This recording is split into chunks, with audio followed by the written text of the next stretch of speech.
à tous, bienvenue dans le webinaire Cross Knowledge, comment former vos nouveaux managers, partage de bonnes pratiques et d'exemples clients.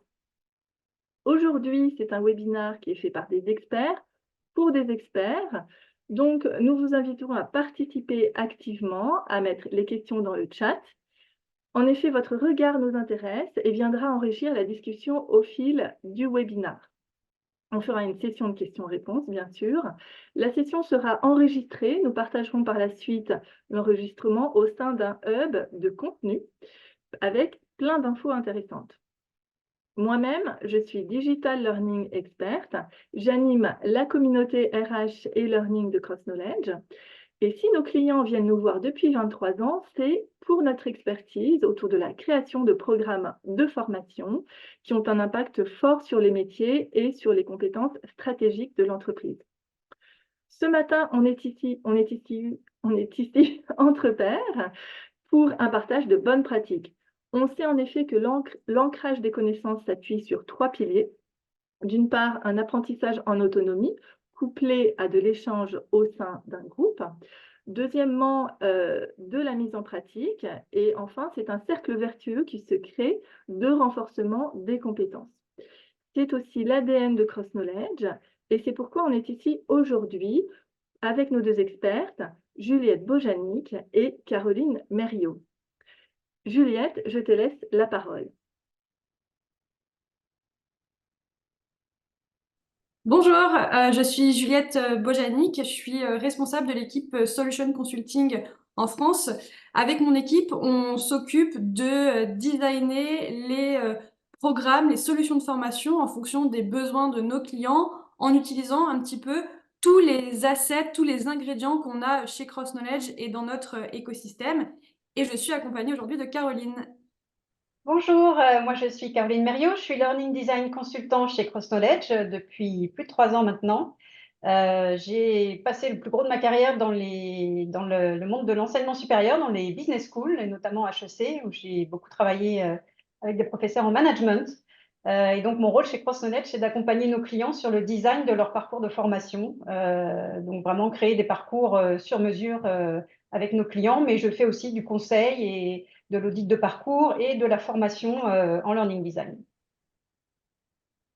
Merci Caroline. Donc on va passer les grosses 50 prochaines minutes ensemble et on va passer par 6 grandes étapes. On va d'abord se rappeler pourquoi il est vraiment important, crucial de former ces nouveaux managers.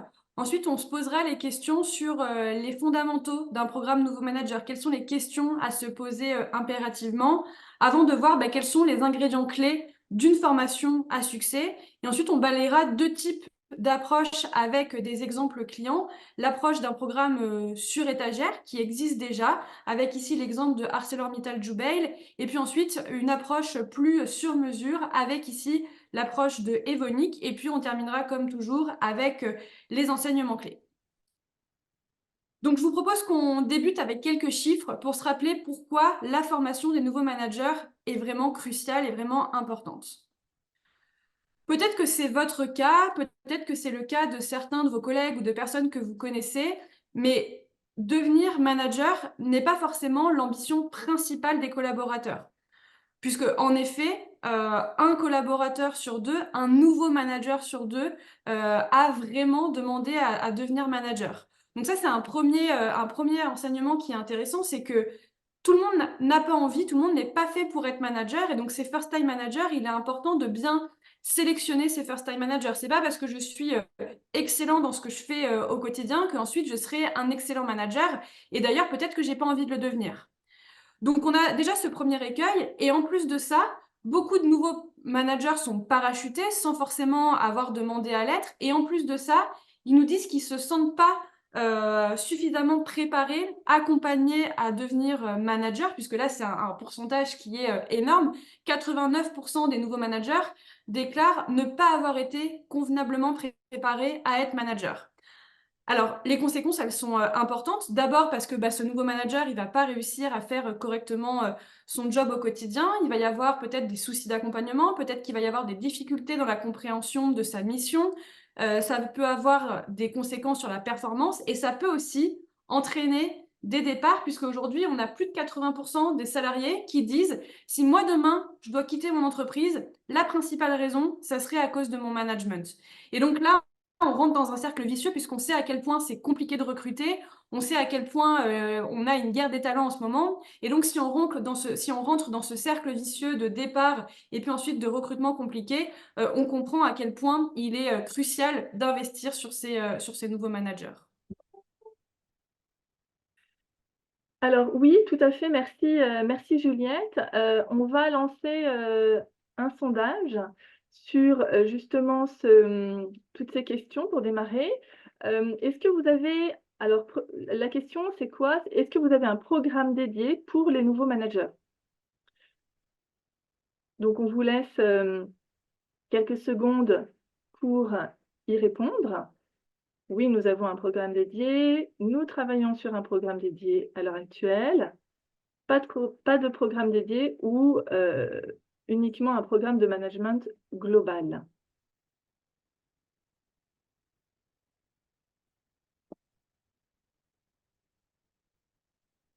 Alors, on voit des chiffres intéressants, effectivement, avec tout d'abord 50% sur la première réponse. Oui, nous avons un programme dédié. En deuxième position vient la réponse non, nous n'avons pas de programme dédié à 38%. Et en troisième, nous travaillons sur un programme dédié à l'heure actuelle. Voilà. Et quatrième réponse, aucune réponse. Nous avons uniquement, quatrième question, pardon, aucune réponse, nous avons uniquement un programme de management global. Merci Magali pour ces premiers enseignements. Ça nous montre à quel point il est important de former ces nouveaux managers. Pourquoi c'est important de capitaliser sur ces nouveaux managers? Puisque bien souvent, ces nouveaux managers vont être un maillon essentiel de votre organisation pour trois grandes raisons. La première raison, vos nouveaux managers, bien souvent, ils sont nommés à des postes de managers de proximité. On ne va pas parler de manager, mais on va parler vraiment de manager d'équipe terrain, d'équipe opérationnelle. Et donc, ils vont être en lien direct avec les problématiques du quotidien, avec les challenges qui vont être rencontrés par vos collaborateurs. En plus de ça, on leur demande bien souvent de faire l'intermédiaire entre la stratégie de l'entreprise et puis ensuite ces réalités du terrain. Donc, il faut capitaliser sur eux. Si vous voulez que votre stratégie d'entreprise elle soit bien cascadée aux collaborateurs, ce first-time manager, ce nouveau manager, c'est une courroie de transmission qui est essentielle. Et puis enfin, le nouveau manager, c'est peut-être le leader de demain. Et c'est pour ça que c'est important de parier sur lui dès le démarrage.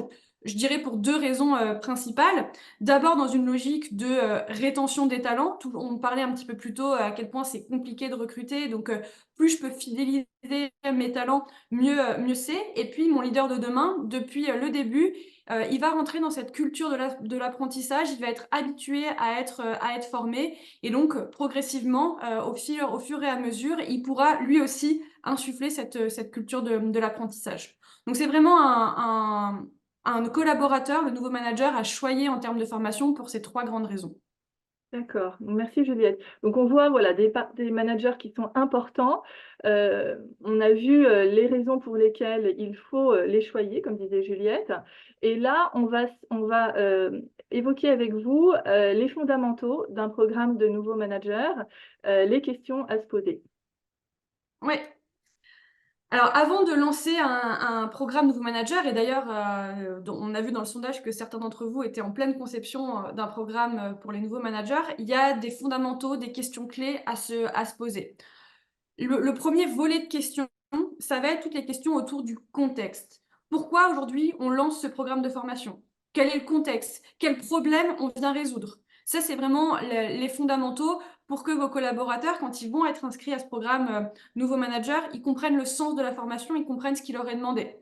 Quels sont les comportements que j'ai envie de voir? Quels sont les comportements que j'ai besoin de développer? Et du coup, quel est l'impact qui est attendu? Est-ce que j'attends un impact direct sur la motivation des collaborateurs de ces nouveaux managers? Est-ce que j'attends un impact sur la performance? Est-ce que j'attends un impact sur la meilleure transmission de ma stratégie d'entreprise? C'est vraiment important de bien lister au démarrage le pourquoi on va faire cette formation. Ensuite, on a la cible. qui sont ces nouveaux managers? L'expérience, l'âge, je ne sais pas ici, Caroline, si tu veux nous en dire quelques mots sur ces cibles-là, à quel point c'est important de bien les définir. Oui, tout à fait. On peut avoir plusieurs types de nouveaux managers, en fait. On peut avoir des jeunes managers, on peut avoir des plus anciens, mais qui sont peut-être depuis longtemps dans l'entreprise, mais qui à un moment donné accèdent à un poste de management. On peut avoir des managers qui viennent de l'extérieur et qui commencent dans votre entreprise en tant que manager. Donc, il y a vraiment différents profils qui peuvent se regrouper sous ces nouveaux managers. C'est pas seulement, voilà, je suis jeune et je suis depuis un an dans l'entreprise et je deviens manager. Il peut y avoir différents profils en termes d'expérience, enfin d'expérience, non pas en tant que manager, mais d'expérience dans l'entreprise, d'ancienneté plutôt, et peut-être aussi si vous êtes une entreprise globale, aussi des différences de culture, de langue, etc. Donc ça, c'est à prendre en compte dans votre cible. Ouais. Un autre point sur la cible qui est important de prendre en compte, c'est sur les compétences qui sont à développer, au-delà du contexte qu'on a vu un petit peu plus tôt, c'est est-ce qu'on a déjà un référentiel managérial dans l'entreprise avec des comportements managériaux qu'on veut développer? Est-ce qu'il y a des valeurs avec lesquelles on veut infuser la formation? Donc ça, c'est vraiment le deuxième grand volet de questions. Et puis ensuite, il y a les modalités. Est-ce que je suis à la recherche d'un programme sur mesure ou sur étagère? Et là, bien souvent, c'est le calendrier, les ressources que j'ai en interne et le budget qui vont me permettre de déterminer si je vais plutôt sur cette option 1 ou sur l'option 2. Quelles sont les modalités et les temporalités qui sont envisagées? Est-ce que je vais les former à distance? Est-ce que je vais les former en présentiel? Est-ce que je vais faire du blended?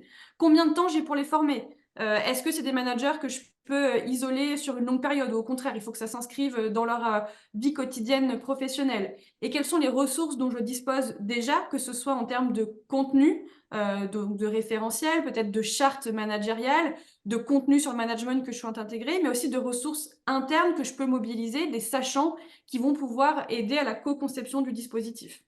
C'est vraiment tout ce volet de questions qui est important de se poser pour bien poser les jalons, les fondamentaux d'un parcours nouveau manager.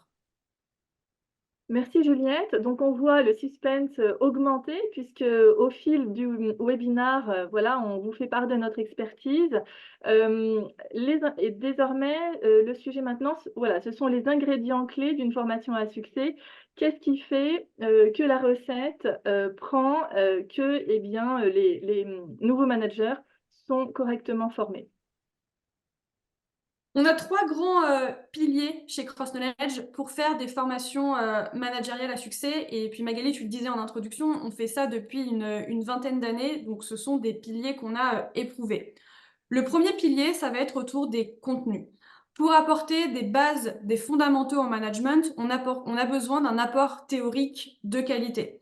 Et chez Cross Knowledge, on s'appuie sur les plus grands experts en management qui sont professeurs de grandes écoles, de HEC, de l'INSEAD, de Harvard, pour vraiment apporter ce vernis théorique. Et c'est vraiment le premier des piliers. Ces experts, bien souvent, ils sont reconnus, vous voyez le logo Thinker 50, pour ceux qui ne connaissent pas, c'est un petit peu les Oscars au cinéma, le Ballon d'Or au football, c'est vraiment le Graal sur ce type d'experts. Et ça, pour nous, c'est le premier vernis. Sauf qu'on le sait, les contenus tout seuls, c'est pas suffisant. Les contenus, on a besoin de les agencer, on a besoin de les contextualiser parce que si je suis nouveau manager et que je m'engage dans une formation où je vais enchaîner les contenus et je suis passif derrière mon écran, l'engagement et ce que je vais pouvoir en retirer va pas être génial. Donc là, ce qu'on va faire, c'est qu'on va designer avec nos experts en pédagogique des parcours avec un maximum d'impact, que ce soit avec des activités pour réellement favoriser l'ancrage, c'est-à-dire que pour engager l'apprenant, on va lui poser des questions. Une fois qu'il va avoir terminé ses contenus, on va lui demander des mises en application, on va vérifier ses connaissances, on va peut-être ajouter des modalités synchrones pour permettre vraiment des situations concrètes, permettre à chacun de s'exprimer sur des choses qu'il aurait vues, de prendre des engagements sur le type de comportement qu'il est capable ensuite de mettre en application dans les prochaines semaines. Et tout ça, on le fait avec une technologie qui est là aussi éprouvée et qui continue de gagner chaque année des récompenses pour son côté engageant. Donc ça, c'est vraiment le deuxième pilier, c'est on a les contenus et on vient derrière les contextualiser avec des activités engageantes dans un mix qui va être le plus impactant. Et enfin, pour garantir l'engagement et l'impact de vos collaborateurs, ils vont avoir besoin d'être suivis, ils vont avoir besoin d'être motivés et on va aussi avoir besoin de leur permettre de pratiquer. Et ça, on va le faire grâce à nos facilitateurs. Le facilitateur, c'est la personne qui va être aux côtés de vos apprenants, du début à la fin, pour plusieurs choses. Pour être garant de son engagement, le facilitateur, on va lui confier un petit groupe d'apprenants, généralement une dizaine, pour être bien sûr qu'il peut être garant de son engagement. Et donc, le facilitateur, il est là pour s'assurer que, OK, une fois qu'on a fait le module 1, il n'y a pas une chute de l'engagement, mais que tout le monde va à la fin du dispositif.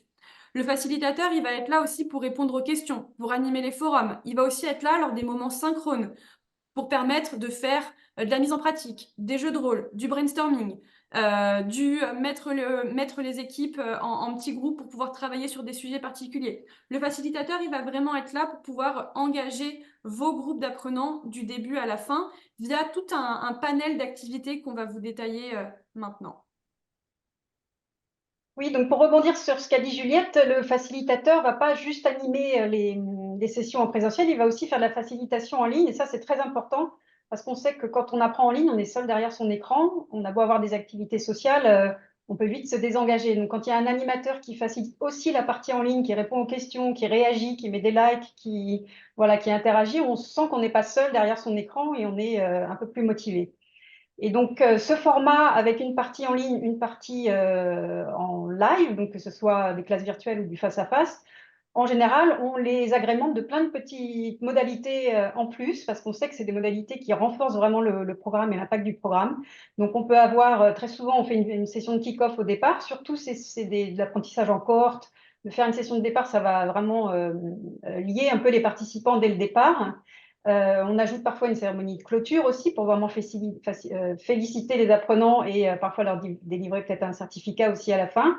On peut ajouter un 360 scan au début et à la fin. Comme ça, chaque apprenant peut mesurer sa progression, en fait. Il y a un avant et un après. On peut, alors il y a des sessions facilitées par l'animateur, mais on peut faire du body coaching, du peer coaching.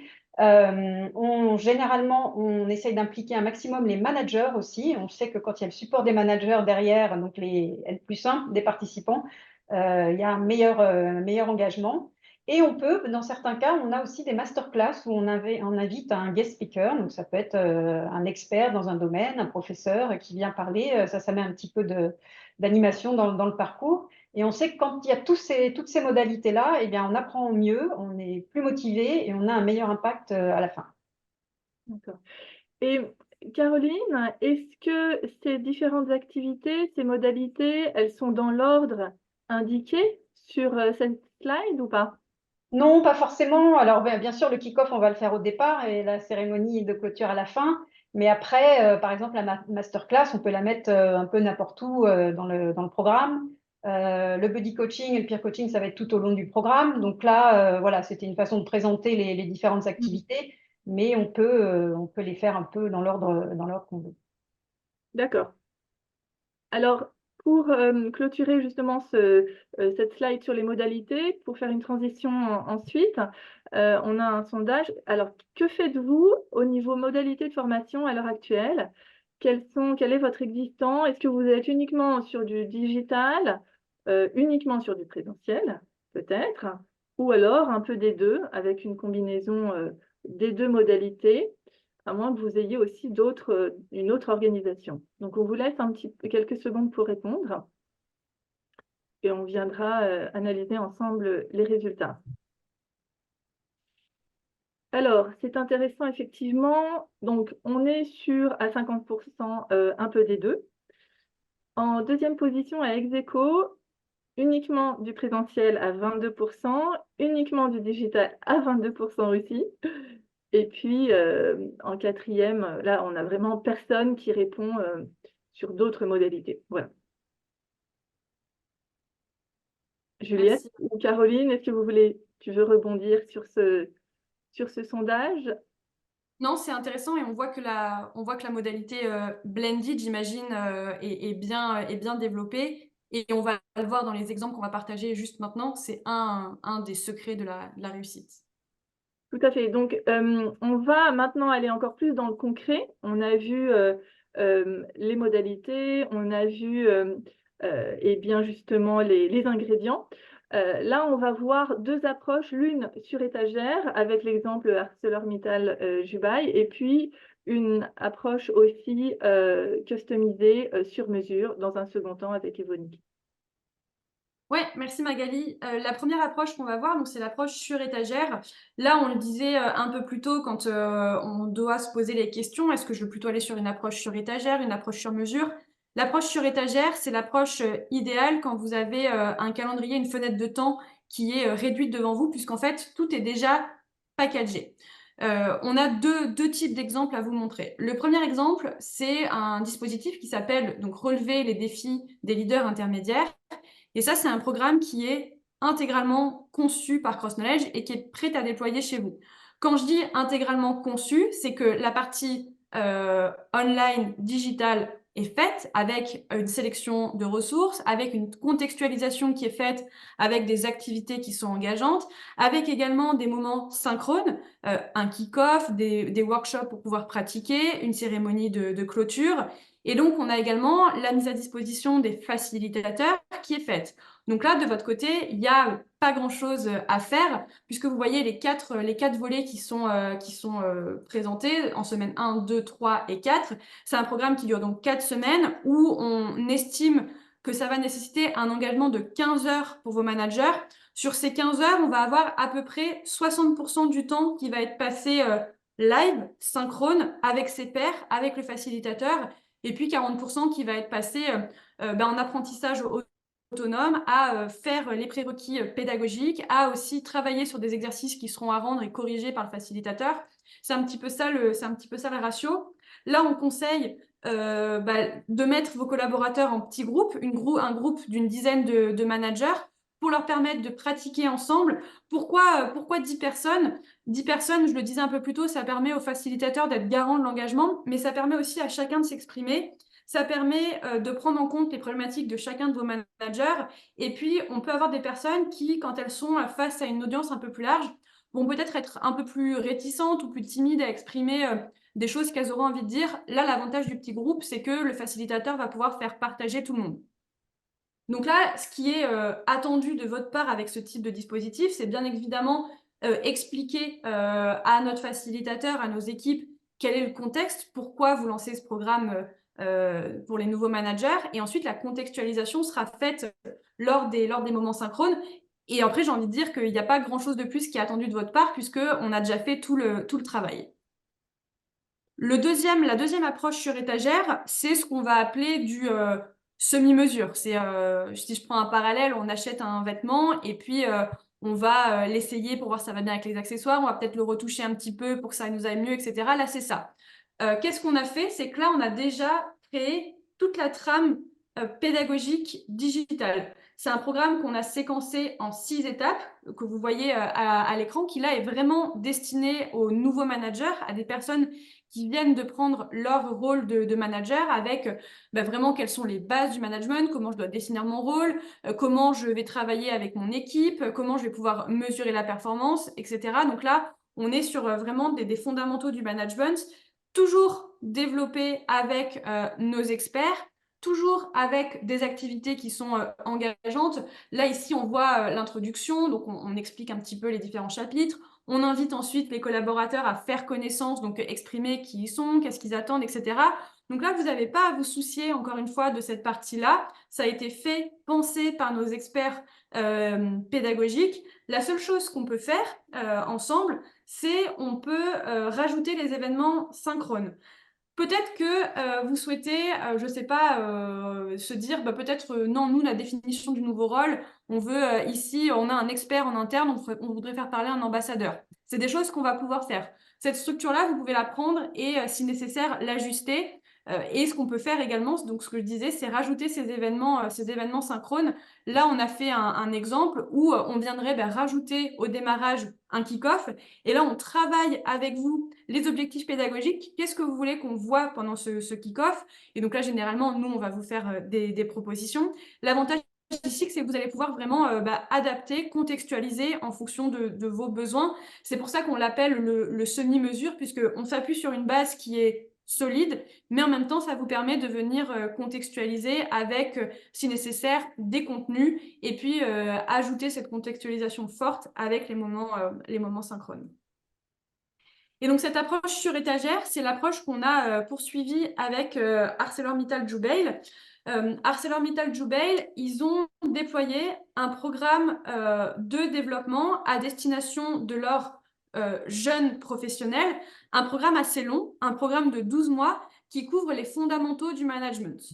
Pour ça, ils ont identifié vraiment les comportements, les compétences clés à observer auprès de ces jeunes professionnels, la responsabilité, comment je délivre les résultats, et puis le business acumen, comment vraiment, en tant que jeune professionnel, en tant que jeune manager, je vais avoir un impact direct sur le business. Et donc là, Cross Knowledge, on a été sollicité pour venir renforcer ce programme de 12 mois avec un programme court, un programme de 5 semaines, un programme blended qui venait mixer des e-learning et puis des sessions synchrones. L'objectif qu'on avait, c'était réellement de permettre aux apprenants d'avoir l'opportunité de travailler sur des situations concrètes, sur des challenges qu'ils ont dans leur vie professionnelle, et puis leur permettre aussi de mieux se connaître en tant que jeunes professionnels.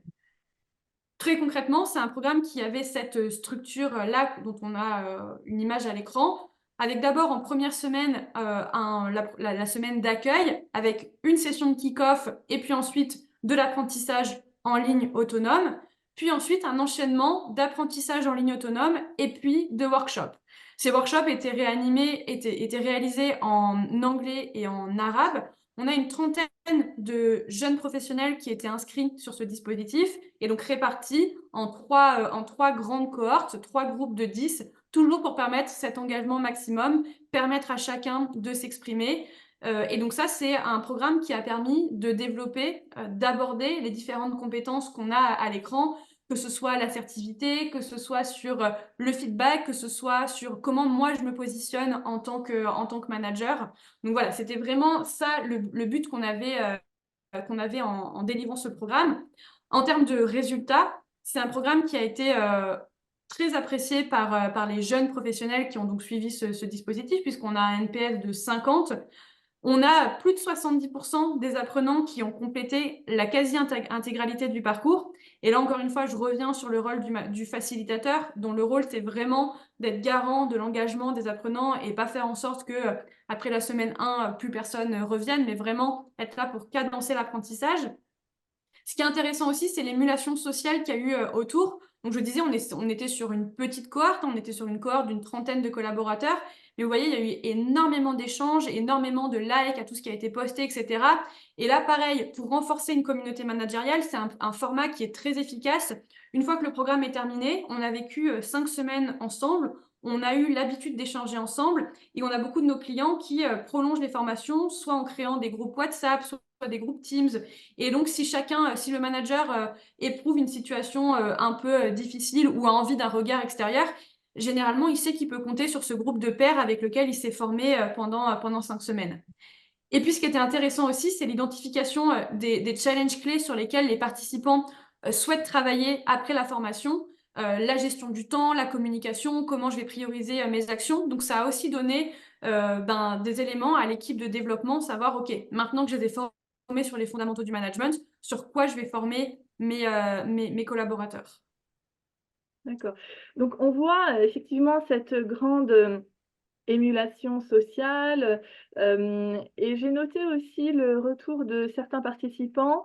On les voit, notamment les 3 qui sont cités.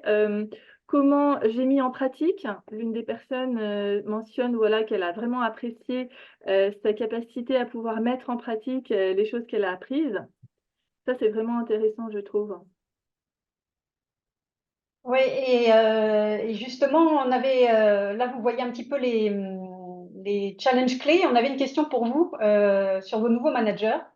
On a listé un petit peu les principaux challenges que rencontrent les nouveaux managers d'après notre pratique et d'après nos clients. Est-ce que ce sont les mêmes pour vous? Est-ce qu'il y en a vraiment là, il y a un choix multiple, donc vous pouvez en cocher plusieurs. S'il en manque, vous pouvez en rajouter dans le chat si vous voulez. Mais est-ce que ce sont typiquement les sujets que vous abordez pour les 50% d'entre vous qui ont déjà un programme?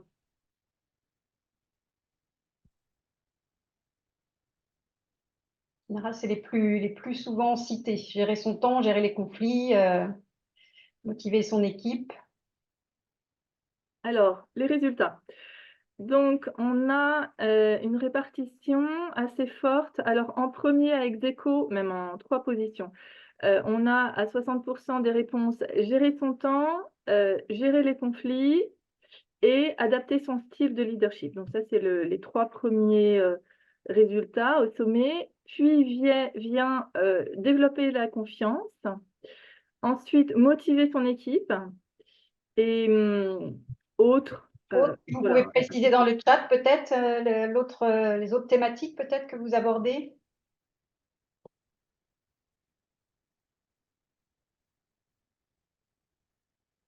En général, il peut y en avoir, voilà, oui, comprendre la culture managériale de l'entreprise, comprendre les valeurs. Oui, ça, c'est aussi quelque chose qu'on fait souvent. Là, je fais un parcours sur mesure pour un client et le parcours commence, le premier module, c'est voilà, comprendre ce qui est attendu d'un manager dans cette entreprise et voilà, comment porter les valeurs et la vision de l'entreprise. Donc le deuxième cas client, c'est Evonik, qui est un cas vraiment intéressant, une entreprise allemande dans le domaine de la chimie qui a remporté un prix. Donc Juliette, est-ce que tu peux nous en dire plus sur ce cas client avec notre approche sur mesure? Alors, je peux certainement vous en dire plus, mais d'abord, je vais laisser peut-être Caroline parler de notre approche, comment on conçoit les programmes sur mesure. Alors, l'avantage d'un programme sur mesure, c'est qu'on va vraiment utiliser justement vos valeurs d'entreprise. Si vous avez des compétences clés pour vos managers, on va se focaliser là-dessus dans le parcours. On va vraiment parler, voilà, être un manager chez, et on va nommer votre entreprise. Donc, ça sera beaucoup plus personnalisé que nos parcours sur étagère. Mais ça va demander, bien sûr, un petit peu plus de temps parce qu'on va avoir besoin de votre implication et de votre, voilà, on va avoir besoin que vous partagiez des informations avec nous. Et en général, alors on commence par formaliser les objectifs, mais avant ça, il y a quand même une étape très importante que l'on conseille toujours à nos clients, qu'on ne peut pas faire nous, mais qu'on conseille fortement, c'est de connaître vraiment vos apprenants. Qui sont vos apprenants? Quels sont les challenges qu'ils rencontrent, comme on a dit? Comment est-ce qu'ils aiment apprendre? Est-ce qu'ils ont déjà eu des expériences passées d'apprentissage, de parcours en management ou autre? Qu'est-ce qu'ils ont aimé? Qu'est-ce qu'ils n'ont pas aimé? Pour vraiment, pour que ce soit le point de départ. Le point de départ en pédagogie, c'est toujours les apprenants. Et donc, on a des clients qui soit envoient un sondage anonyme, soit font des petits focus group, hein, des petits groupes, ils prennent un petit échantillon d'apprenants, de managers et ils leur posent des questions. Et comme ça, on peut cibler un peu mieux les objectifs pédagogiques. Parce que peut-être qu'on peut se dire, ben voilà, peut-être qu'ils ne savent pas motiver leurs équipes ou voilà. Et en fait, en parlant avec eux, on s'aperçoit qu'il y a d'autres facteurs très importants qui pour eux est vraiment un problème. Et voilà, le but, c'est d'aligner un peu ces besoins, ceux de l'entreprise et ceux des apprenants. Et donc, la première étape qu'on va faire avec vous, c'est vraiment formaliser les objectifs pédagogiques. Hein. Donc, voilà, à la fin de ce programme, les participants seront capables on va vous aider à définir ces objectifs. On va faire ce qu'on appelle un peu un cahier des charges hein, sur qui est l'audience, le contexte, les compétences à développer, quels sont vos critères de succès, en quoi vous allez mesurer que ce programme a été un succès. Ça, c'est très important de le faire au départ. Ensuite, une fois qu'on a tout ça, on va pouvoir réfléchir sur la structure et les modalités du parcours. Qu'est-ce qui est le plus pertinent pour vous? Est-ce qu'on fait un programme sur 8 mois, comme je suis en train de faire en ce moment pour un client, ou est-ce qu'on fait quelque chose de plus concentré? Selon le nombre d'objectifs pédagogiques, ça va être plus ou moins long, bien sûr. Est-ce qu'on fait une alternance en ligne et face à face, ou est-ce qu'on fait plutôt du en ligne d'abord, et puis après, on fait quelques jours de face à face, et puis après, voilà, on s'arrête là? Voilà, tout est possible, hein, ça va dépendre des besoins, ça va dépendre des objectifs. On a aussi des clients qui ajoutent un peu de coaching individuel. Donc ça va être à définir ensemble. Et ensuite, on va travailler sur la réalisation du parcours, donc la création du parcours, des activités pédagogiques. On va sélectionner les contenus, donc voilà, les contenus pédagogiques, et on va faire la trame de la séquence pédagogique en ajoutant des activités pour la partie en ligne, tout en s'accordant avec le facilitateur, parce que ça, c'est très important quand on fait du blended learning ou du parcours facilité. Il faut toujours s'aligner entre ce qui est fait en ligne et ce qui est fait en face à face. Sinon, pour les apprenants, c'est très démotivant, ça ne marche pas. Et donc, quand je fais un parcours avec des facilitateurs, on se met d'accord sur, voilà, moi, je vais parler de ça en ligne, donc toi, peut-être que tu pourras parler de cette étude de cas ou faire ce jeu de rôle-là en face à face pour qu'ils puissent appliquer ce qu'ils ont appris en ligne. Donc, on va vraiment construire un parcours qui est très cohérent pour les apprenants et on va essayer de faciliter tout ce qui est mémorisation, ancrage, application des connaissances. En général, c'est un peu le principe de la classe inversée. On apprend un peu la théorie en ligne, on commence à réfléchir à sa pratique, on peut commencer à préparer des petits exercices pour le face à face. Et en face à face, on va venir mettre en application ce qu'on a appris. Et donc, on a un exemple là de programme sur lequel je travaille actuellement. Vous revoyez un petit peu les différents modules, enfin les petits éléments pédagogiques, le kick-off au départ, le 360 scan au début, à la fin, la cérémonie de clôture. Et là, dans ce programme-là, il y a 4 modules clés, donc c'est sur 8 mois. Et donc, dans le premier module, on va se focaliser sur 2 compétences clés, 2 objectifs pédagogiques principaux. Pareil pour le deuxième, le troisième, le quatrième. Et pour chaque module, sur le slide d'après, on va voir que pour chaque module, il y a une durée de 4 semaines et qui correspondent à 4 modalités d'apprentissage différentes. Et ça, c'est très, très, très intéressant d'un point de vue pédagogique. C'est ce qui marche vraiment bien. C'est-à-dire que la semaine 1, on va se focaliser sur l'apprentissage. On va apprendre en ligne la théorie. La semaine 2, on va appliquer ce qu'on a appris en ligne. On va se retrouver en face à face avec un facilitateur, avec son groupe de pairs, et on va commencer à pratiquer. Et la semaine 3, on va mettre vraiment en pratique sur son lieu de travail ce qu'on a appris. Donc, on appelle ça un peu des workplace assignments. C'est des devoirs un petit peu. Et la semaine 4, on va se retrouver avec ses pairs pour réfléchir comment ça a marché, est-ce que ça a bien marché, et toi, comment ça a marché, qu'est-ce que tu me conseilles d'améliorer? Moi, ça a bien marché, je partage ma bonne pratique. Je vous donne un exemple typique. Un des objectifs du module 1, par exemple, c'est apprendre à donner un feedback constructif. Donc, j'apprends la théorie en ligne, j'apprends comment il faut faire. Je vois peut-être quelques exemples en ligne. En semaine 2, avec mes pairs, on va s'entraîner à donner des feedbacks constructifs. Semaine 3, je m'engage à donner au moins un feedback constructif à un de mes collaborateurs, par exemple. Et semaine 4, je débriefe avec mes pairs pour voir comment ça a marché. Et ces modalités-là, c'est vraiment en sciences de l'éducation et en sciences cognitives, c'est vraiment ce qui marche le mieux. C'est ce qui a le plus d'impact. Et ce qu'on cherche surtout, c'est que voilà, on n'apprend pas juste une nouvelle compétence, il faut la mettre en pratique sur le lieu de travail. Et ce format-là permet vraiment ça. Mhm. Super, merci Caroline. Et du coup, l'idée ici, c'était de vous partager un exemple d'un de nos clients, Evonik, qui a construit son Evonik Leadership Journée autour des formations managériales pour leurs nouveaux managers. Evonik, si vous ne les connaissez pas, c'est une entreprise allemande. C'est une entreprise qui est spécialisée dans tout ce qui va être fabrication de spécialités chimiques. On va retrouver ce qu'ils font dans plusieurs produits qu'on utilise au quotidien. C'est une entreprise qui est globale. C'est une entreprise allemande, mais ils ont plus de 30 000 collaborateurs répartis un petit peu partout dans le monde. Et donc, ils sont dans une industrie qui sont très changeante, très compétitive. Et donc, le défi qui avait été soulevé par leur nouveau manager avec une expérience relativement courte du management, moins de 3 ans, il y avait une forte pression chez ces managers en raison de toutes ces évolutions constantes, en raison de la pression qui pouvait s'accumuler face à des défis. Et donc, forcément, ça pouvait avoir un impact sur les équipes et sur la performance.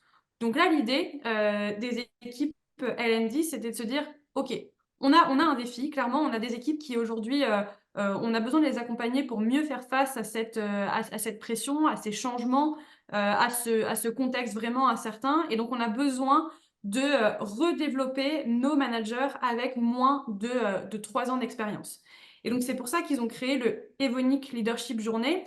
C'est un programme composé de 3 modules sur le management qui a été co-créé avec des experts en facilitation, des experts en formation, hébergés sur leur plateforme de formation, avec la consigne de faire quelque chose qui soit suffisamment global pour répondre aux enjeux de management d'Evonik, mais aussi avec la possibilité de s'adapter localement. Je le disais un peu plus tôt, Evonik, c'est plus de 30 000 collaborateurs répartis un petit peu partout dans le monde. Donc là, la consigne, c'était vraiment de se dire, OK, comment je vais permettre à mes collaborateurs, mes nouveaux managers en Allemagne, d'avoir des choses particulières sur le contexte allemand versus d'autres managers dans un autre pays où là, il y a d'autres particularités locales. L'objectif aussi, c'était de faire quelque chose de blended avec de l'apprentissage en ligne, comme le disait Caroline, et puis ensuite des moments synchrones, des workshops avec de la mise en application, et puis des pauses entre chacun des 3 modules pour réellement permettre cette mise en application et pas être dans un tunnel d'apprentissage où du coup, à un moment donné, le cerveau, il va saturer. En termes de résultats, Magali nous le disait un petit peu plus tôt, c'est un programme qui a été récompensé par un Brandon Hall en 2022 pour la meilleure utilisation de l'apprentissage mixte, donc de l'apprentissage blended. C'est un programme qui a permis plusieurs points importants. Le premier, c'est les économies budgétaires. Grâce à la réduction du présentiel, ça a permis de faire des économies forcément aux équipes L&D. Ça a également permis de gagner du temps puisqu'on a évité les temps de trajet pour les participants entre 2 et 3 jours par participant, puisque les formations se faisaient en ligne avec des moments synchrones où chacun se retrouvait via des classes virtuelles notamment. Il y a eu une meilleure compréhension des attendus de leur part. En tant que manager chez Evonik, dans un contexte qui peut parfois être changeant, je m'approprie mieux la stratégie et donc je suis plus serein pour la cascader à mes équipes. Du coup, un meilleur engagement des collaborateurs.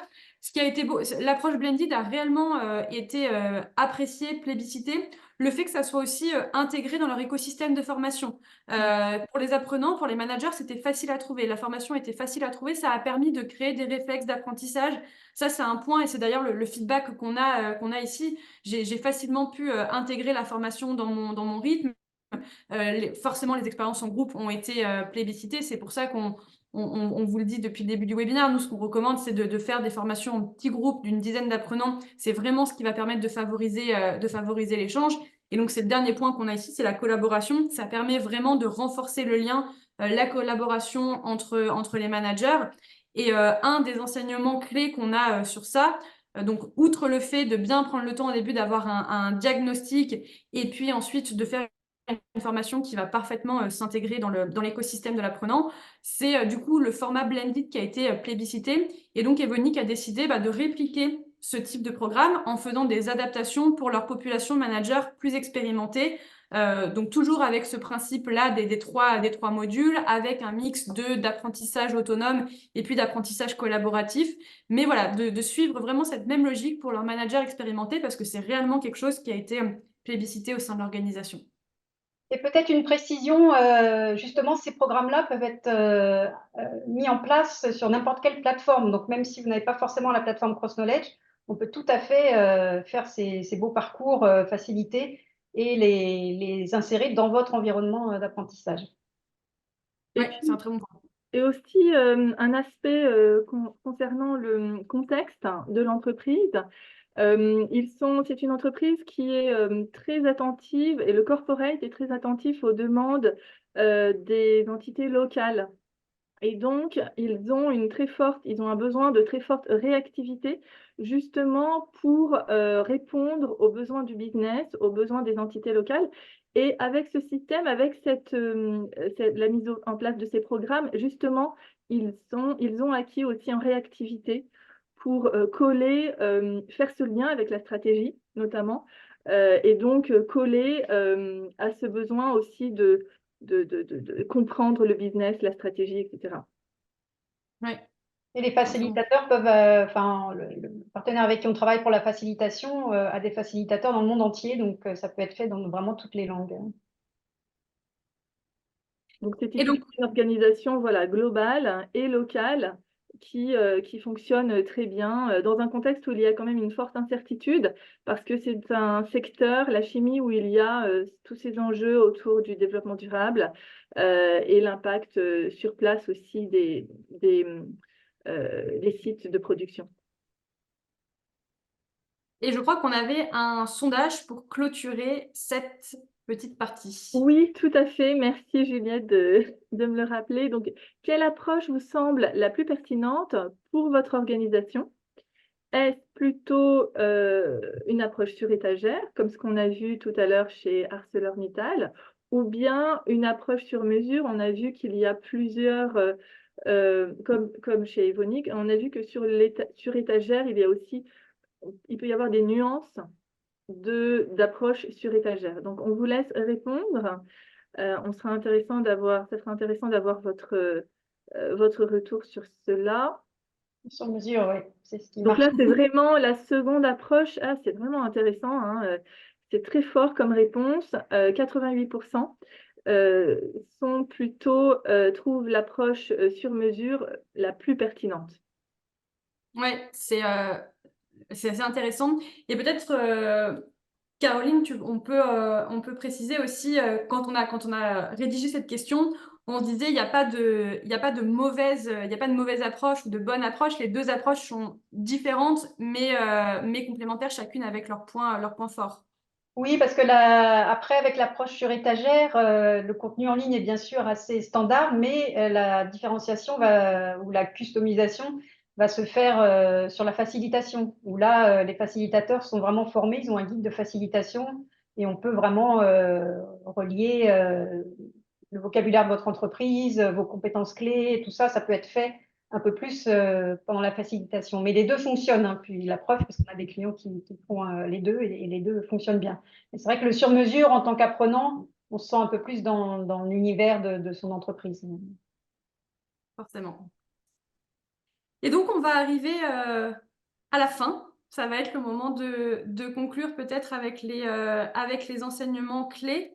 On a deux grands enseignements clés à vous partager, qui sont un petit peu la synthèse de tout ce qu'on a vu pendant ce webinaire. Les bénéfices d'une formation dédiée pour vos nouveaux managers.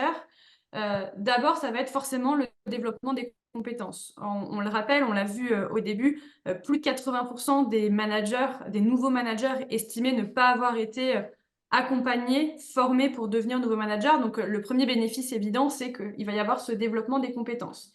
Il va y avoir aussi une meilleure compréhension des attendus de leur rôle.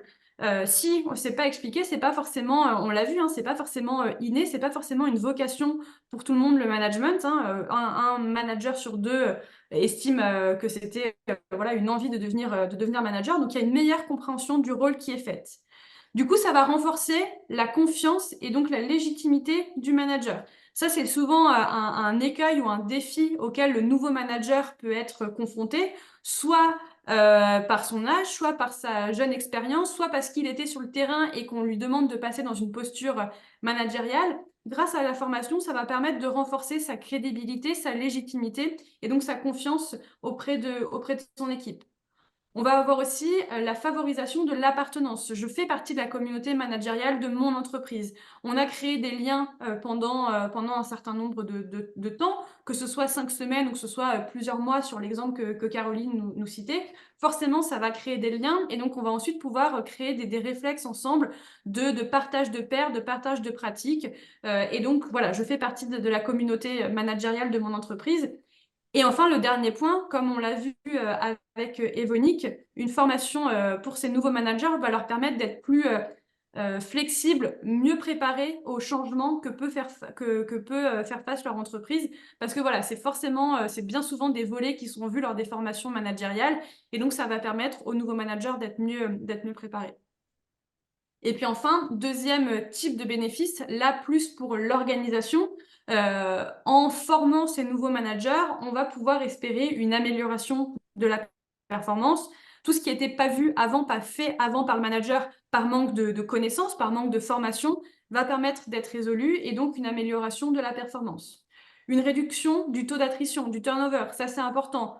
Pareil, on l'a vu un petit peu plus tôt, on vous rappelle que plus de 80% des collaborateurs disent si demain je dois quitter mon entreprise, je le fais à cause de mon manager. Et ben, quand on a des managers qui sont mieux formés, mieux préparés à accompagner les équipes, automatiquement, ça va réduire ce taux de départ des collaborateurs. Ça permet aussi un meilleur relais de la stratégie. On l'a vu, ces nouveaux managers, bien souvent, ils sont un petit peu en relais, en courroie de transmission entre votre stratégie d'entreprise et puis ensuite les équipes opérationnelles. Donc, ça va permettre vraiment ce meilleur relais.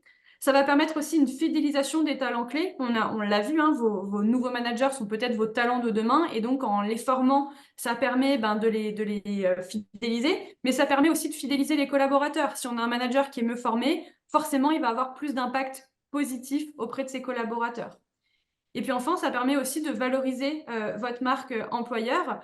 Quand le manager parle à ses pairs, peut-être d'autres sociétés, moi je suis formé par mon entreprise. Ça peut aussi passer par des certifications qui sont affichées sur des réseaux professionnels, etc. Tout ça, ça contribue à la valorisation de votre marque employeur.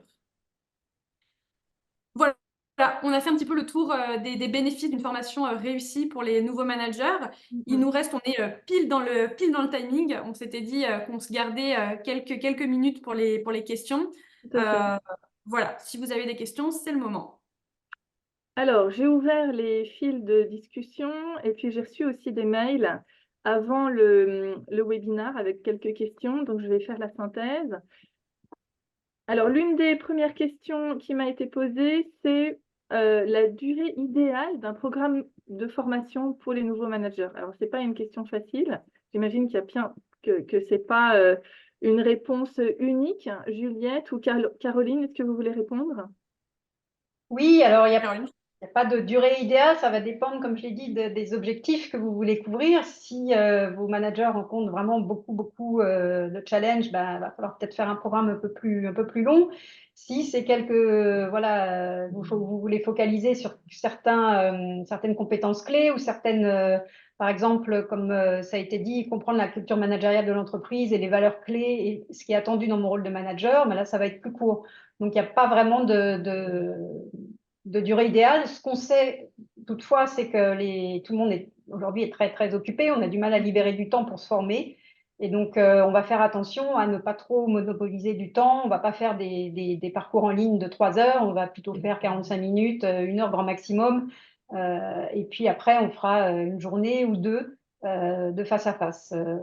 Voilà, et on va alterner un petit peu. En général, ce qui marche bien, c'est l'alternance en ligne face à face, en ligne face à face. Voilà, donc il n'y a pas de durée idéale, tout dépend des objectifs que vous êtes fixés. C'est vrai que ce qu'on constate, les échos de nos clients, on a par exemple fait le salon Learning Technology la semaine dernière, puis on avait un think tank en début de semaine, et ce qui ressort, c'est la notion de temps. Comment intégrer le learning quand tout le monde est la tête dans le guidon. Donc c'est vraiment le marronnier, hein, la question qui revient très fréquemment. Une seconde question, c'est justement quand les managers sont partout dans le monde, comment fait-on? Justement, là, on le fait très régulièrement avec nos clients. On a ce principe de cohorte et donc on va pouvoir faire des cohortes par pays, voilà, des petits groupes un peu partout. Et puis, on va avoir un facilitateur voilà, qui est dans le pays, qui parle la langue du pays. Et on va pouvoir avoir… alors, la partie en ligne sera vraiment la même un peu pour tout le monde. Et puis après, en face à face, il y aura peut-être des adaptations. Peut-être que les exemples, les études de cas qui seront utilisées seront plus pertinentes pour le pays. Donc là, on va vraiment travailler là-dessus. On sait que, voilà, là, actuellement, je fais un parcours pour un gros groupe français, mais où ils ont beaucoup aussi d'Allemands. Et il y a des choses, voilà, on sait que les Work Council, c'est le CE, enfin, voilà, les associations là-bas sont très exigeantes. Donc, voilà, on fait attention, on prend ça en compte dans la formation. Ils ont aussi des cohortes en Chine, donc c'est une culture aussi différente. Donc, voilà, le format blended, ça permet vraiment d'adapter ça, de pouvoir délivrer déjà au niveau mondial et puis de pouvoir adapter au plus grand nombre de façon efficace. Une autre question qui est venue, Caroline, c'est est-ce que les programmes changent selon la seniorité? Ah, ça, c'est un très bon point. Selon que le manager a plus de seniorité, est-ce que le programme peut s'adapter? Oui, en général, il y a des choses qui se chevauchent, hein. On va toujours parler de ce qui est attendu de moi en tant que manager, voilà, des valeurs de l'entreprise et tout ça. Mais en général, on fait quand même des petites distinctions. Quand on est nouveau manager, c'est peut-être essayer d'asseoir un peu sa position. Alors, ça arrive très souvent, on le voit très souvent, hein, et on le voit chez nous aussi d'ailleurs. on a des collègues qui, dans une équipe, qui à un moment donné passent manager de cette équipe. Donc c'est un peu délicat parce que voilà, tout d'un coup, mes collègues là, eh ben, c'est les membres de mon équipe et je dois les manager. Donc là, c'est un petit peu, voilà, on va peut-être voir comment prendre comment prendre son poste de manager, comment faire un peu état des lieux de son équipe et voilà. Et souvent, quand on prend un nouveau poste, quand on est nouveau dans le management, on a quand même des bases que peut-être les plus seniors ont déjà acquis. Et dans les plus seniors, on va peut-être plus se focaliser sur gérer l'incertitude, des choses un peu plus stratégiques. Donc en général, on fait quand même des petites différences entre les deux. Là, le client pour lequel je travaille actuellement, on a fait justement cette distinction. Il y a un parcours pour les nouveaux managers et un parcours pour les managers un peu plus seniors et les objectifs pédagogiques sont un peu différents. D'accord, ok. J'ai deux remarques aussi qui ont été remontées dans le chat. Ce ne sont pas des questions, ce sont plutôt des commentaires. D'une part, de Laurence, hein, qui indiquait que ses principaux défis, c'était comprendre la culture managériale de l'entreprise, enfin, les principaux défis des managers, comprendre la culture managériale de l'entreprise et comprendre les valeurs qui doivent être portées par leur manager. Oui, ça c'est quand on demandait les autres sujets, les autres challenges, et qu'est-ce qui était abordé dans les parcours de nos participants. Donc effectivement, ça revient bien. Et je vois aussi la remarque de Fabrice Oui. sur voilà, le savoir-être du nouveau manager. Ça, c'est effectivement très important. Et c'est pour ça qu'en général, quand on fait ces formations pour ces nouveaux managers, on commence le premier module, la première partie, c'est souvent déjà là-dessus.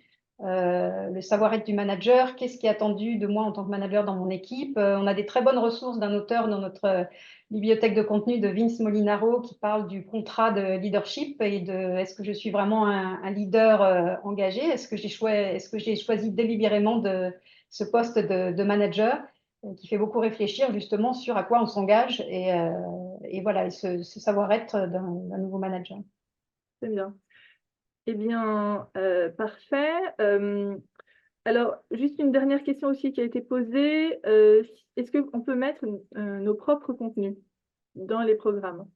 Oui, dans nos parcours, on peut tout à fait intégrer soit que des contenus de notre bibliothèque de contenu, soit un mix des deux, soit que vos contenus, soit on peut aussi faire appel à un partenaire extérieur qui soit a déjà des contenus qu'on peut intégrer, soit qui développe des contenus sur mesure, ça on le fait aussi.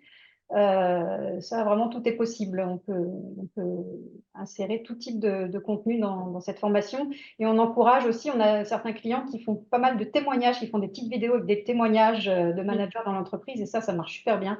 Parce que voilà, on se retrouve un petit peu dans ces témoignages et c'est quelque chose de très engageant dans la formation. C'est bien.